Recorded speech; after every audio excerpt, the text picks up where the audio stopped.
This revelation leaves Hu Jang stunned, prompting her to question if it's really true. Na Hu nods, affirming her words. Hu Jang, still in disbelief, remarks that she had no idea and scolds Na Hu for not sharing it earlier, expressing surprise that Na Hu has a husband and asking what kind of person he is. The scene shifts to Na Hu's home as Ming-chul enters, cursing about how tired he is and asking for a glass of water. He grumbles, wondering if there's anything besides plain water. Na Hu informs him that there's barley tea, though it hasn't cooled down yet. He asks her to add some ice, mentioning that he's going to shower. After his shower, he lies down beside Na Hae-soo, clearing his throat as he tentatively reaches out to touch her. Ming-chul finds it strange that, despite not working out, her body still seems the same. Not long ago, one of his friends had boasted about dating a younger woman, though her figure wasn't as good as Na Hae-soo's. Still, he had let it slide, assuming it was because Na Hae-soo often wore baggy clothes. He notices her body, thinking how good it feels in his hand, though it's been a while since they've desired each other.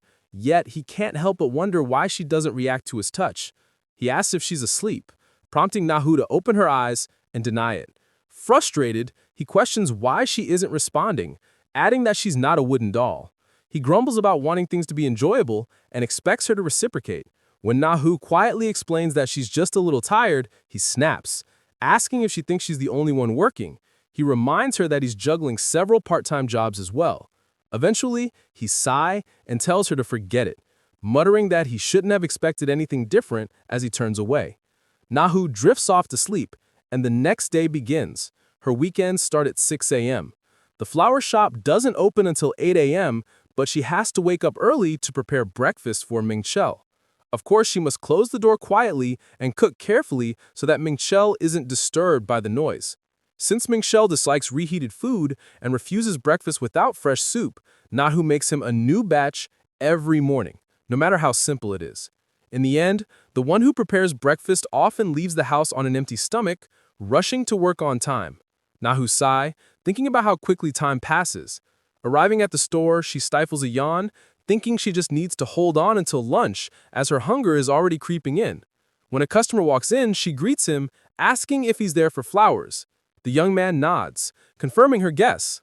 Na Hae-soo realizes it's that man, the rose guy. She asks if it's the rose bouquet, stating that it's about 10 roses, and the man politely affirms.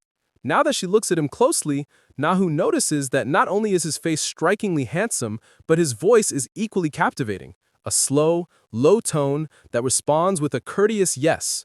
For some reason, the sound leaves her ears feeling oddly ticklish. Handing him the receipt, she informs him that there are a few pending orders, so it might take a while. She invites him to sit and wait. The young man lingers near her, lightly touching the receipt beside her.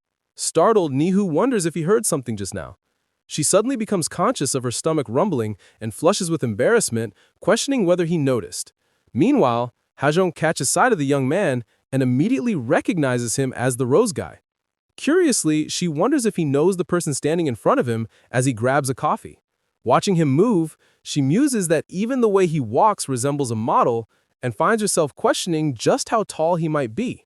She laughs quietly, wondering whose father must be to produce such a stunning man.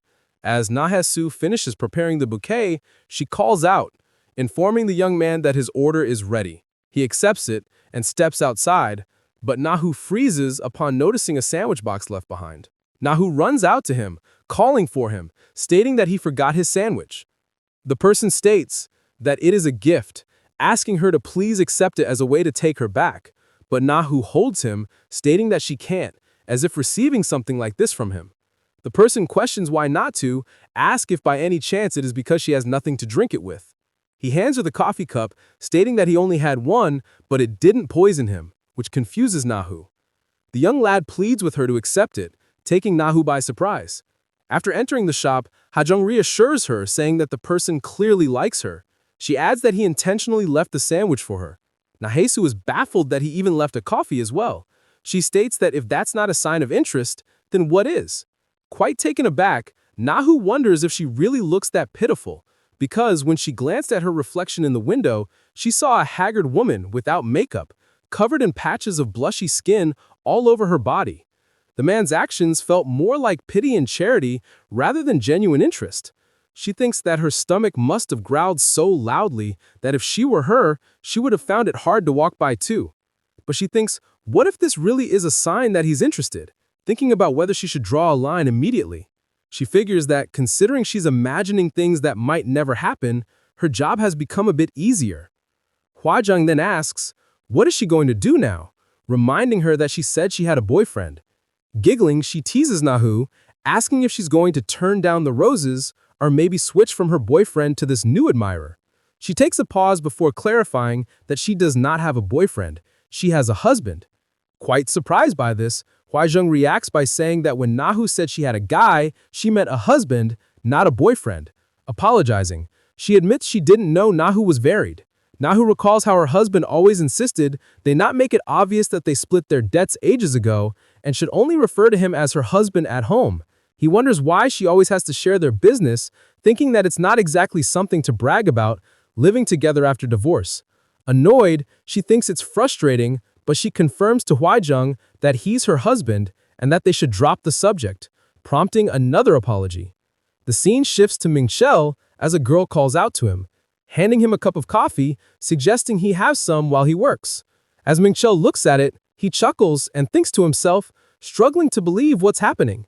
As Ming-chel and the other employees smoke, they chat about how Ari is really pretty, questioning whether she really said she's 25, remarking how great being in one's 20s is. Someone comments on how smooth and firm their skin is at that age. Ming-chel, amused by the conversation, notes that the way older folks talk is different, but admits that Ari has a lot of charm and being young is nice. Another mentions that Ari seems really interested in the new guy, Ming-chel. They note that her gaze is totally different when she looks at him and recall how when they tried to set him up with someone, she snapped, insisting she wasn't interested. Another employee comments that Ming-chel is good-looking and must be around 33, which is the perfect age to meet someone, especially since he's single. Another mentions that Hae-soo is pretty too. Ming-chel confirms that he indeed is single. The others urge him to give it a try, pointing out that Hae-soo is quite pretty.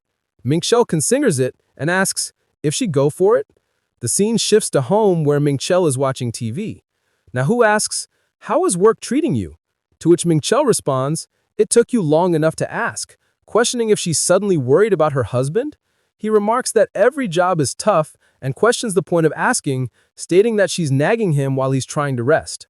Na Hae-soo insists that she's not nagging and explains that once he gets his salary, we can pay off our debt faster and then remarry. Ming-chel scoffs, stating that all she talks about is remarriage and questioning if she really thinks he'll do it once they clear their debt.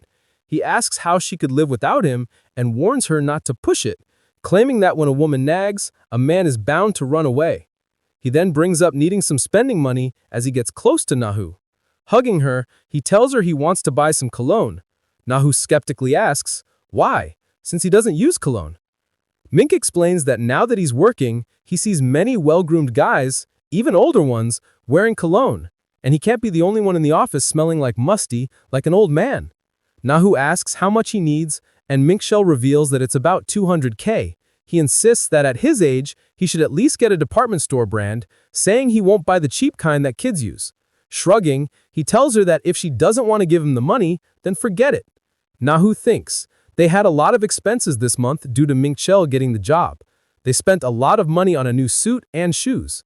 And it's true that when someone starts working, expenses tend to exceed income for a while. No matter how much they save, they're still in the red. She wonders if she might even need to take on more work. She considers that she already works at the motel on weekends from the afternoon to the evening, and if she takes a night shift at the convenience store afterwards, their schedules shouldn't overlap. She just needs to cut down on sleep, she thinks, as she takes out her salary packet. Remembering that Ming-chel said cologne costs about 200K RW, she writes a memo to buy the cologne with money set aside later. To Na Hae-soo, it feels like she's been given 24 hours to solve a puzzle. She divides her day into pieces, filling the remaining time with work, all for their happy family, their happy home. The scene shifts to a couple of friends who question each other about what made one of them suggest dinner today. They joke that wonders never cease, since he actually offered to buy dinner first, calling the rose guy bomb. His friend Dongwook asks if he's really okay with this, noting that he usually doesn't like noisy places. Bomb states that it's nice to get together. He questions who he should call, and Bae responds with people he knows. When Dongwook asks, anyone? To which Bae confirms, Dongwook comments that if he says he's having dinner, a lot of girls will come running. He finds it strange that even the guy who refuses to go to cheap restaurants would do this. Dongwook states that he has called 2 of his friends, asking if he is ready to go. Bae answers that he's already called someone. As they prepare to leave, Dongwook notes that he's been rushing decisively lately and seems happier. The scene shifts to a restaurant where someone calls out for 2 beers, stating that men go crazy over movement, remarking how simple they are. They comment that if a wife is wise and affectionate, she will naturally earn money and sacrifice for the family. Anu thinks about Mingchel's words that men crave excitement and fun, but aren't necessarily affectionate towards their wives. He wonders if it's even possible to say that men don't develop apathy over time. At one point, they were very affectionate once,